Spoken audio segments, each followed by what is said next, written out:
Thank you. When supervising a group of people that you've never met before, what is the path of least resistance to deal with issues that are just laid out before you that guide you towards the best solution, the path of least resistance within a mess of a situation? Were you inspired a little bit by the question before? Or was it already within you and did we just have good timing? Already in me. When you ask yourself, does the path of least resistance or the path of most allowance intrigue you at all? Does the idea, the notion, it really is true, that things are always working out for me, does that have resonance with you? Absolutely. Because if that really is a strong, knowing, often vibration within you, then you see these challenging situations as opportunities for understanding that you actually begin to develop an appetite for, unless they are coming all at once and it's overwhelming. So segment intending really helps, because that way segment intending slows everything down, so that not because you can handle it better, but so that you can savor it more. So you want to give us an example of something? My example may be, I almost find these situations as fun. I have somebody that's abusing their sick leave, and I wasn't real familiar with the regulations of what to do with that person, and they're given to me, and I'm like, okay, this is kind of fun as an opportunity to learn the regulations and what to do with it. Yeah. And there's fun within it, but do I put energy into it early or let it go later? That was really where my debate came from. That, like, how do I just let things be until they're brought up as an issue, or do I address them early on? Well, if we were standing in your physical shoes, at the earliest awareness is when we would address it, because that's when the energy is slower, there's less momentum, and it's easier for there to be a turnaround of something.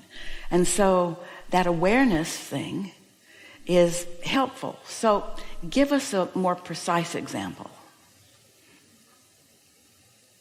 So what bothers you about that? Somebody's using their sick leave inappropriately, and somebody is supervising you to supervise them? Correct. You hit it right there. I don't necessarily care when they use their sick leave. It's theirs to use. If you need to call off, call off. Somebody gets overtime out of it, benefits everybody. But somebody higher up in the chain really gets concerned about it. I don't know why. But then they're telling me, oh, you got to address this. And I'm like, it's okay. It's their time to use. And then you get blowback? Yes. We really like this conversation because when Jerry first met us, he had so many questions, a lot of them like that. And we'd say, that's not your work. And you would say, well, it is my work. It's actually what I'm hired to do. But we would say, that's not your work. And Jerry would leave that. And then another, that's not your work. And finally, after hundreds, maybe thousands of questions like that, Jerry said, what is my work? What is my work? And that's when we really got specific about deliberate creation and about knowing what you want and then holding your thoughts in the direction of what you want.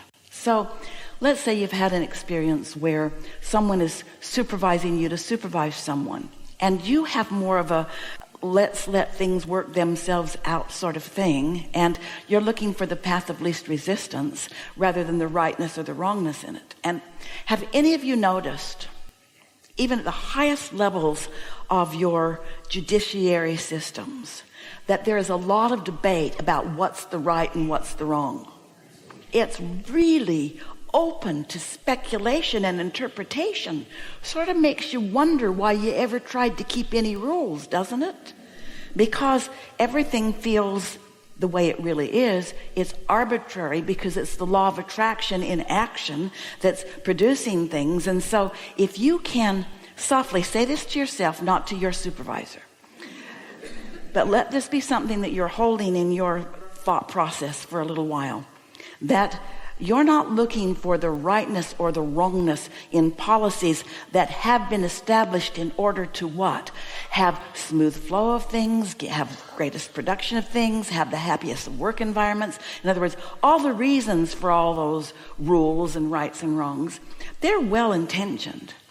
So what is the path of least resistance to that intention of us getting along, of us getting the job done? And so then when you think about it, climbing all over somebody about something, if you accuse anyone, even a little kid, especially a little kid, if you accuse anyone of breaking a rule or doing something wrong, you're going to solicit defensiveness. They're going to shut right down, and they're not going to hear anything that you say.